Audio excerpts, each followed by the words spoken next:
Olá pessoal, tudo bem com vocês? Aqui é a professora Gisele do canal Gisele Naves. Nesse vídeo você vai assistir a resolução de uma questão de Química da prova do vestibular de Medicina do segundo semestre da Universidade Municipal de São Caetano do Sul.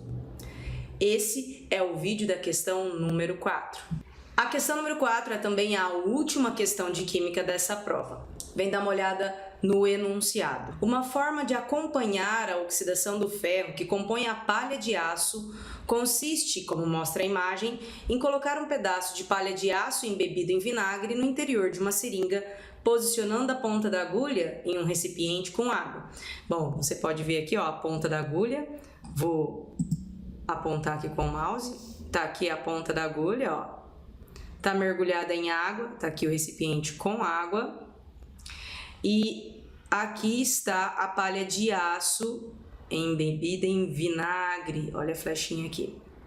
E nesse espaço tem ar. Vamos seguir. Dessa forma, não há troca de ar entre a região que está a palha de aço e o ambiente, uma vez que o êmbolo sela a parte superior da seringa e a água impede a troca na parte inferior. Com o tempo, ocorre a reação entre o ferro e o gás oxigênio do interior da seringa, e com isso, a água entra pela seringa sem que haja alteração na posição do êmbolo. A equação química correspondente a esse fenômeno está aqui, ó.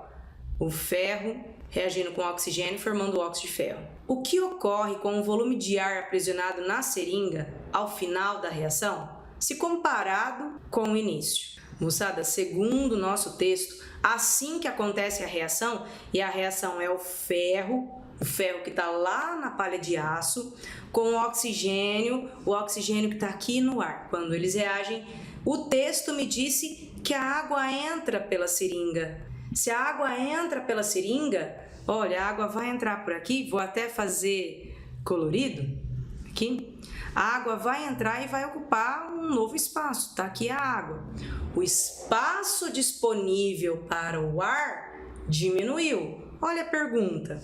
O que ocorre com o volume de ar aprisionado na seringa ao final da reação? O volume do ar, com certeza, diminui.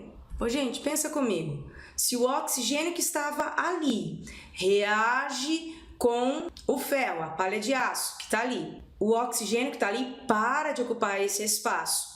E aí a água acaba entrando. Na hora que a água entra, o espaço disponível para o ar diminuiu. Olha no desenho. Se o espaço disponível para o ar diminuiu, quer dizer que o volume diminuiu. Lembra que volume para gás é o espaço disponível, certo? Então o volume de ar aprisionado no final diminui. Ainda no item A foi perguntado se a seringa com os mesmos materiais em seu interior fosse totalmente selada nas duas extremidades, em vez de ser mergulhada em água, a pressão em seu interior no final da reação seria maior, menor ou igual à pressão inicial. Ô, gente, aqui olha, a questão talvez nos induziu a pensar alguma coisa, mas vamos pensar direitinho. Agora a água não vai subir, porque segundo o enunciado, tá vedado. Só que olha, se o oxigênio que tá ali naquele ar vai reagir com a esponja, ele vai deixar de estar ali. Então, nesse espaço, mantém o espaço disponível, porque agora a água não sobe, né? O espaço ainda é o mesmo. Se o espaço ainda é o mesmo, mas eu tenho menos moléculas, porque parte das moléculas de oxigênio reagiram com a esponja. Então, se eu tenho menos moléculas, eu tenho menos pressão. Então, a pergunta é sobre a pressão, ó. Se os materiais em seu interior for totalmente selada, em vez de mergulhada em água, então a água não sobe. A pressão em seu interior, no final da reação, a pressão será menor. Ô, moçada, e a pressão vai ser menor por qual motivo? Porque tem menos gás, número de moléculas de O2. E por que tem menos moléculas de O2? Porque o O2 reagiu com a esponja. Então, esse item A, ele está fazendo a gente pensar sobre esse espaço que está aqui.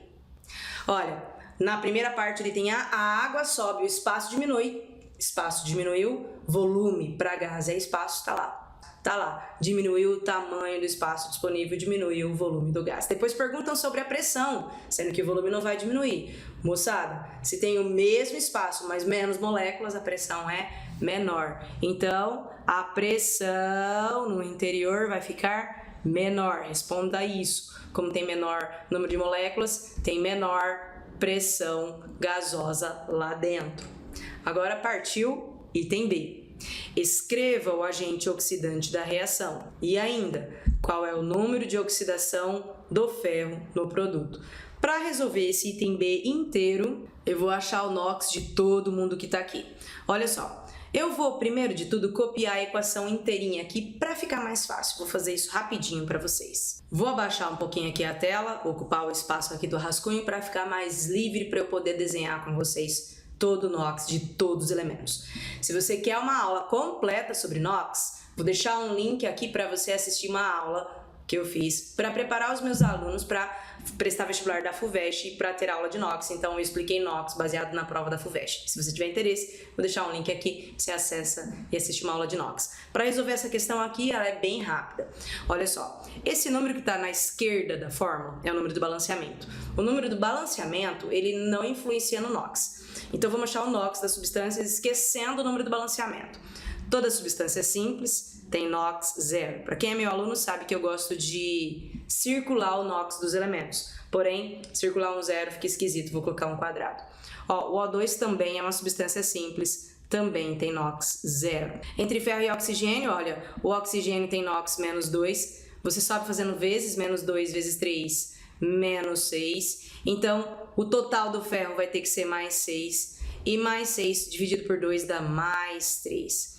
E agora, gente, nós vamos ver quem é que variou o NOx. Veja só, o ferro, ele saiu de 0 para mais 3. Vamos organizar? O ferro sofreu uma oxidação. Tá aqui. Vamos dar uma olhada no oxigênio. Saiu de 0 para menos 2. Quem sai de 0 para menos 2 é porque sofreu uma redução. A história do agente sempre é o contrário. Eu espero que vocês se lembrem sempre disso. O agente é sempre o contrário do que rolou. Então, por exemplo, o ferro sofreu oxidação, então ele é o agente redutor. Ele, o ferro metálico.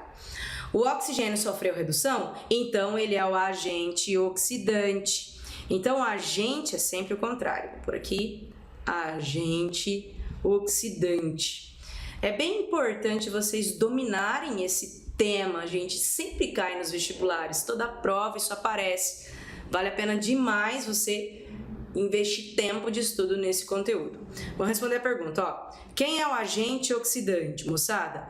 O agente oxidante, ó, tá aqui, ó, é o O2, tá aqui.